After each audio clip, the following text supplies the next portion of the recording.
Maybe later he'll develop he'll develop another style. But as it is now,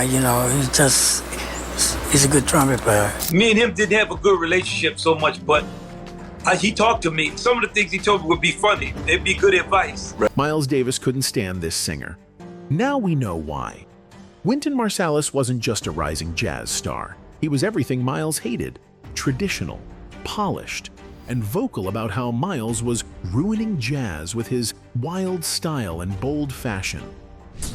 So then they say that's where the blues came from. So I raised my hand. I said, listen, my father's rich, my mama's good looking, right? And I can play the blues. I never suffered and don't intend to suffer.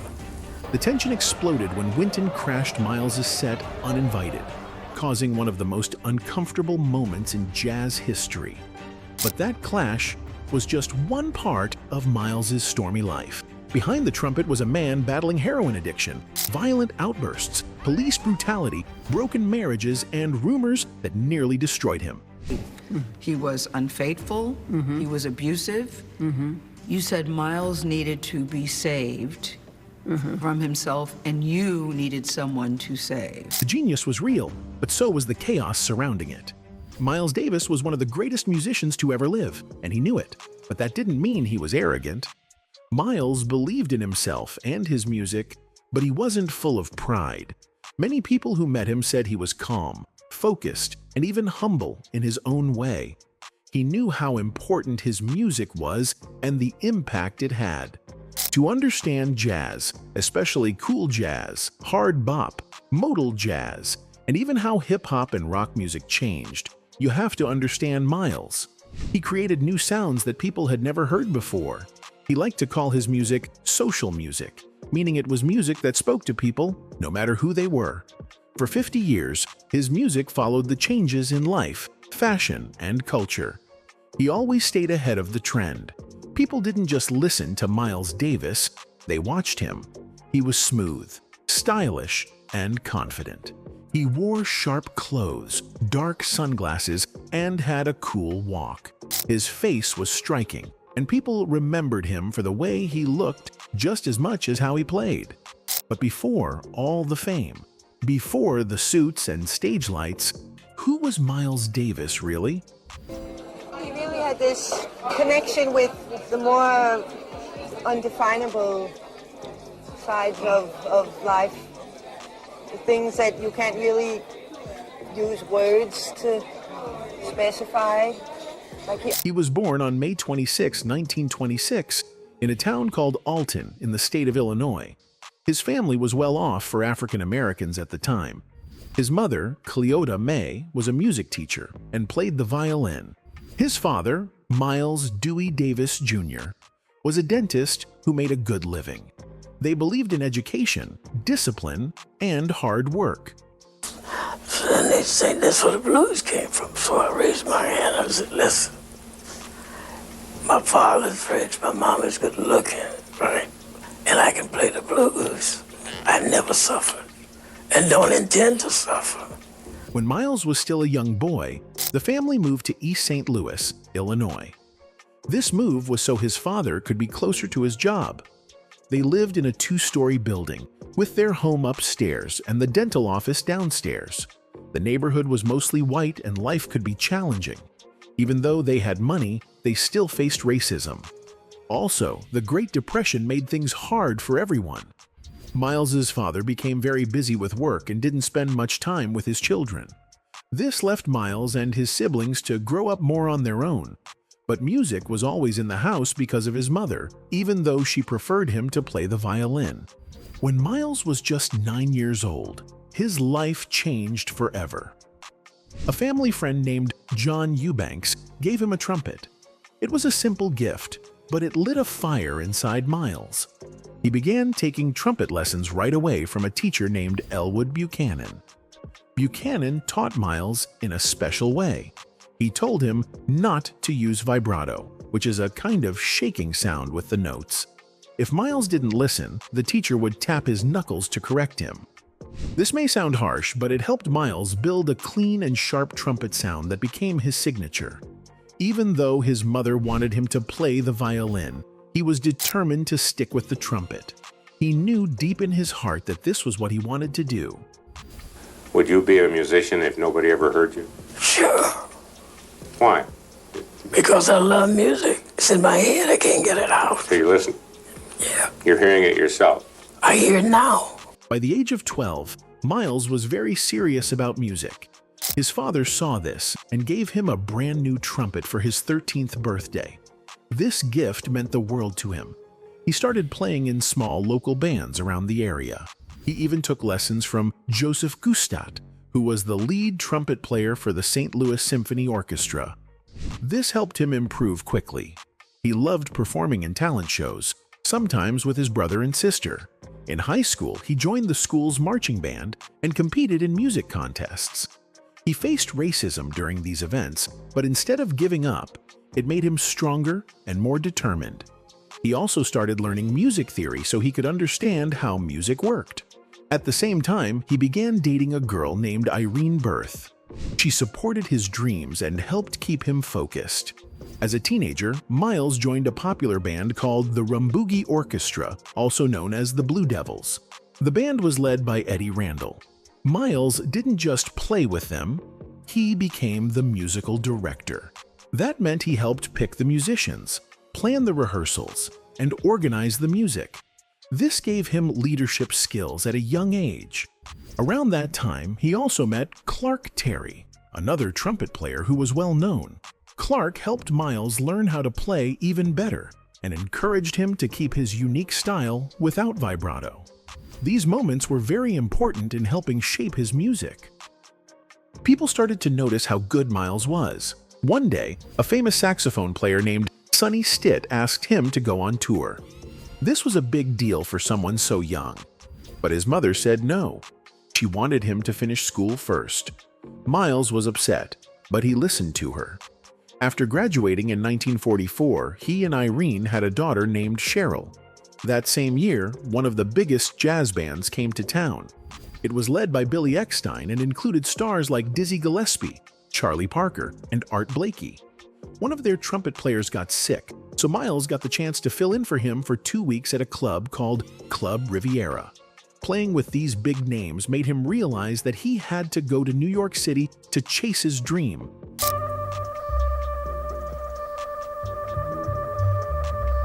Even though his mother hoped he would go to Fisk University, a famous school for black students, Miles wanted something different. She wanted him to play classical instruments like the piano or violin. But Miles had made up his mind. He wanted to play jazz, and he wanted to do it in New York, the heart of the music world. He believed he could grow there and find his true place as a musician. This strong will, this fire inside him, pushed him to become one of the most important jazz musicians the world has ever known.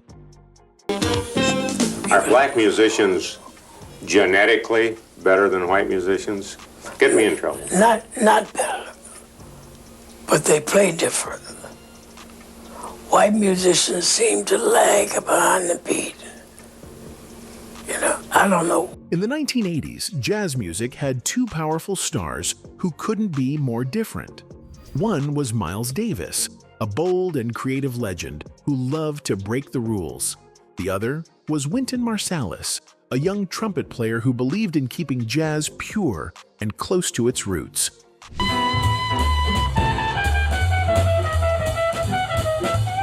Their clash became one of the biggest feuds in the jazz world. Fans and musicians everywhere were talking about it. It wasn't just about music, it was also about respect, pride, and very different ideas about what jazz should be. Miles Davis had been famous for a long time. He was known for trying new sounds, new styles, and even new clothes. Some people loved that about him, while others didn't understand it. He didn't follow the normal path. He liked to take risks and surprise people. That's what made him stand out. Wynton Marsalis, on the other hand, was just 23 years old when he became a star. He came from New Orleans, a city full of jazz history. His family was full of musicians. Wynton played both jazz and classical music very well. But unlike Miles, Wynton didn't like experiments. He liked jazz the way it was in the past, smooth, clean, and respectful. He thought jazz should stick to its roots. This made him the complete opposite of Miles. He's a good trumpet player, but he doesn't have anything extra. You know, he's precise. Because they were both signed to the same music label, Columbia Records, the people at the label wanted them to work together. George Butler, a big boss at Columbia, tried hard to make that happen. He thought it would be good for jazz if these two great players could become friends, or maybe even perform together. Butler even asked Miles to call Wynton on his birthday as a kind gesture. But Miles didn't want to do it. He felt forced. He didn't think he needed to be friends with a younger player just because the label wanted it. Miles believed in doing things his own way, and he didn't like being told what to do. Maybe later he'll develop he'll develop another style. But as it is now, you know, he's a good trumpet player. You know, he's straight though. At the same time, Wynton started making public comments about Miles. He didn't just talk about the music, he talked about the way Miles dressed too. Miles often wore unusual clothes that were colorful, stylish, or even strange to some people. Wynton didn't like it and once even joked that Miles wore dresses. That insult didn't sit well with Miles. For him, how he looked was part of his art. His clothing, his attitude, and his music were all connected. When Wynton made fun of his style, it felt like a personal attack. The respect between them started to break even more. The big moment came in 1986 at the Vancouver Jazz Festival. Wynton and his band, Jeff Tane Watts, Robert Hurst, and Marcus Roberts, were heading to the show. During the trip, the band members joked with Wynton, asking him if he would dare to stand up to Miles. They teased him and laughed, wondering if he was too scared. After some time, Wynton gave in and said he would do it. So, when Miles Davis was on stage performing, Wynton made a surprise move. He walked up on stage without being invited. People in the crowd were shocked. This was not something that usually happened. Miles was in the middle of playing when he noticed Wynton. He was surprised and didn't smile. Instead, he shook his head and told Wynton to leave. But Wynton didn't walk away. He started playing his trumpet anyway. Miles stopped the music. The whole place went silent. The feeling in the air was very tense. Everyone could feel that something wasn't right. After a short time, Wynton finally left the stage. The crowd was left speechless, and the music didn't feel the same after that. After that night, people had different stories about what really happened. Wynton Marsalis said that he couldn't hear Miles clearly because the music was so loud. He said Miles was playing the organ and didn't curse at him. Wynton believed that the whole situation was made to look worse than it really was. He even said he never got paid the $300 he was promised for the show. He also explained that Miles had once trained to be a boxer, but Wynton never thought it would turn into a fight.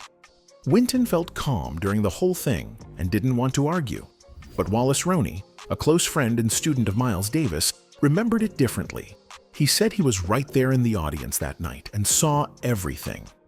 Roney said that Miles had just finished a solo when Wynton came on stage. Wynton asked if he could join, but Miles didn't hear him at first. When he turned around and realized what was happening, Miles told him no. But Wynton didn't leave. He waited a bit, then started playing anyway. Miles didn't like that at all. After just one part of the song, Miles stopped everything and told Wynton to get off the stage. Some people in the audience even booed, not knowing who to support. Wynton said fine, added a curse word, and walked away. Me and him didn't have a good relationship so much, but he talked to me. Some of the things he told me would be funny. It'd be good advice. But behind all the fame and talent, Davis had a life full of deep pain and problems. One of your colleagues died from drugs, from heroin. You had a heroin habit. You kicked it cold turkey and went on. How did you stop? Even though he was very gifted, his personal life was full of struggles that almost destroyed everything he worked for. In 1949, things started to fall apart for him. His music work slowed down, and he was barely making enough money to live. He had a few small performances with musician Bud Powell in October of that year. He also had guest spots in places like New York City, Chicago, and Detroit. But by early 1950, he was already having a hard time keeping things together. With less money coming in, Davis could not pay for the hotels he stayed in. He even almost lost his car because he couldn't afford to pay for it. Around this same time, Davis started using heroin, a strong and dangerous drug. This quickly became a big problem. It was very expensive and slowly took over his life. What made it worse was that Davis was not even 24 years old yet. At such a young age, he felt like his life was spinning out of control. Years later, he admitted that he lost all control and discipline. He said he no longer had a grip on his life. I looked in the mirror one day and I just stopped. During these hard times, Davis's girlfriend, Irene Cawthon, gave birth to his second son, Miles Davis IV. He now had a growing family, but he was in no shape to care for them properly. Around this time, Davis became friends with a boxer named Johnny Bratton. Bratton made Davis interested in boxing, which gave him a little distraction. But even with a growing family and a new hobby, Davis made the painful decision to leave Cawthon and their 3 children in New York. He left them with a friend, jazz singer Betty Carter, and went on tour again with famous singers Billy Eckstine and Billie Holiday. Sadly, his drug use kept getting worse. While in Los Angeles, he was arrested because of his heroin problem. Although the court later found him not guilty, the news was written in a music magazine called Downbeat. This hurt his image and made it even harder for him to get jobs in music. Every day does it. I'm still a drug addict. If I use drugs, it's like being an alcoholic. But every day it gets better. Every day, every day. By the early 1950s, Davis was still working on his music. He was getting better at playing the trumpet and was trying new ideas in his music. But his addiction was not going away. He needed more and more money to buy drugs. So he started working in recording studios, not just to make music, but to pay for his addiction. He even used people around him, especially women, to get money. He also borrowed money from friends. Davis's drug use began to damage his music too. His playing wasn't as sharp, and people started to notice. The singer, Cab Calloway, once spoke openly about Davis's addiction in an interview. This made Davis very upset and embarrassed. It hurt him deeply to have his struggles shared in public. After some time, Davis decided to return to his hometown, St. Louis. He stayed with his father, hoping that being away from New York would help him escape the drug scene. This break gave him a chance to clear his head a little. After some months, he moved to Detroit and began performing with local musicians. Even though he was still using heroin, he slowly began taking back control of his life. Over time, he was able to stop using heroin completely. He felt stronger and ready to rebuild his life. So he returned to New York, but this time he was in a better state. He still had problems with cocaine, but at least he was moving in the right direction. In 1959, something serious happened that changed how Davis looked at life. One night, during a recording break, he was standing outside Birdland, a jazz club in New York. A police officer told him to move along, but Davis explained that he worked there and had a right to be there. The officer didn't care and hit Davis with a nightstick. Witnesses saw it all. Davis needed stitches for a head wound and was charged with assault, even though he was the one who got hurt. Later, he was found not guilty, but the incident left him feeling angry, bitter, and mistrustful of people. He no longer trusted society the way he used to. Not long after that, another scary event happened. Davis was in a car with his partner, Marguerite Eskridge. Suddenly, someone shot at his car 5 times. Davis got hurt, but thankfully survived. Still, this event added more fear and stress to his life. Miles Davis's problems didn't stop with drugs and violence. He also had many troubled relationships with women. À 4 heures, on s'était reposé, il est allé dans la salle de bain. Il était donc tout nu. Il m'a dit passe-moi mon cornet. Et il a joué quelques notes. Et il m'a dit voilà la ligne de basse que je veux faire jouer par Pierre Michelot. This is the bass line for Michelot. These relationships were filled with love, but also with fighting. One of the most important women in his life was Frances Taylor, a beautiful and talented dancer. They met in Los Angeles and got married in 1959. But the marriage had many problems. Davis often got angry and even hit Frances. He later said he always felt bad after doing it and knew it wasn't really her fault. He had a bad temper and felt jealous often. His use of alcohol and cocaine made everything worse. Davis also had sickle cell anemia, a disease that causes pain in the body. To deal with this pain, he took more drugs, which made him act mean and paranoid. Sometimes he saw people who weren't really there. After many painful years, Frances left him. They divorced in 1968. And the two of us, when we walked the street together, forget it. I mean, it was quite a look. I just wanted to eat us up. That same year, Davis married Betty Mabry, a young model and songwriter. She was well known in music and art circles in New York. Betty helped Davis discover new styles of music like rock, soul, and funk. She played him records from Aretha Franklin and Jimi Hendrix. Davis loved Jimmy's sound, especially his Band of Gypsies album. Betty's influence helped Davis change his music, but their marriage didn't last. Davis thought Betty was cheating on him with Hendrix, though it was never proven. They went their separate ways. Later, Davis began a relationship with actress Cicely Tyson.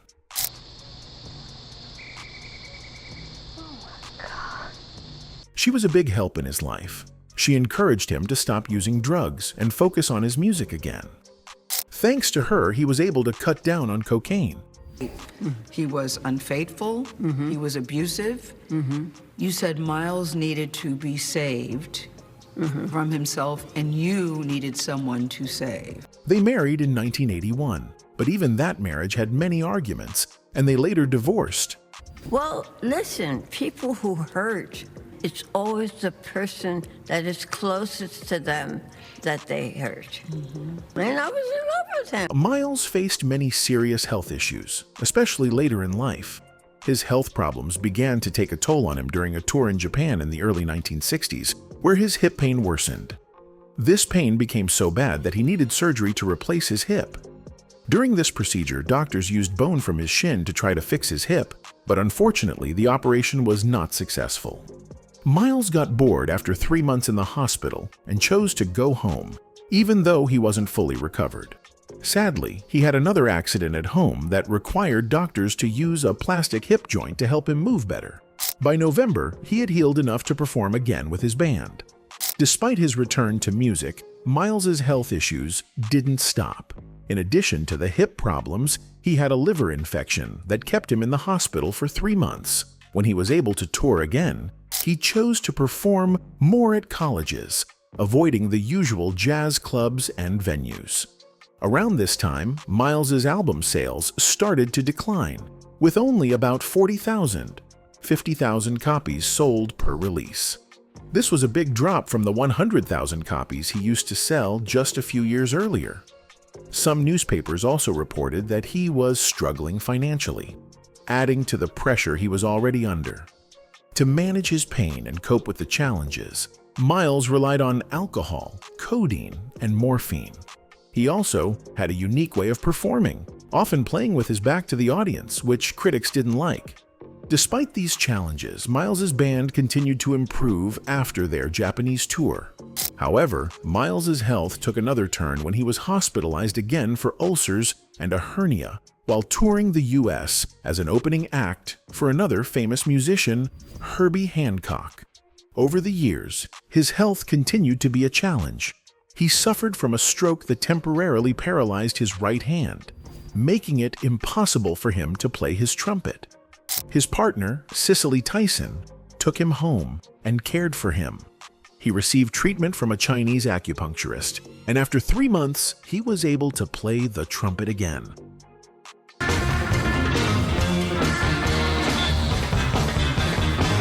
One of the more serious scares happened in Europe. Miles was on a tour in Madrid when he suddenly collapsed after a 2-hour show. He flew back to the US to recover. Rumors about his health began to spread, and one magazine even claimed he had AIDS. His manager quickly dismissed these rumors, explaining that Miles was simply recovering from a mild pneumonia case and the removal of a benign growth on his vocal cords. In September 1991, Miles went to St. John's Hospital in Santa Monica, California, for some routine tests. Doctors advised him to have a tube placed in his throat to help him breathe, as he had been dealing with pneumonia. The suggestion upset him so much that he had a stroke and slipped into a coma. Sadly, after several days on life support, Miles passed away on September 28, 1991. He was 65 years old. His death was due to a combination of a stroke, pneumonia, and respiratory failure. Miles Davis left behind a legacy of music, but his last years were marked by many battles with his health, showing the challenges he faced both as a musician and as a person.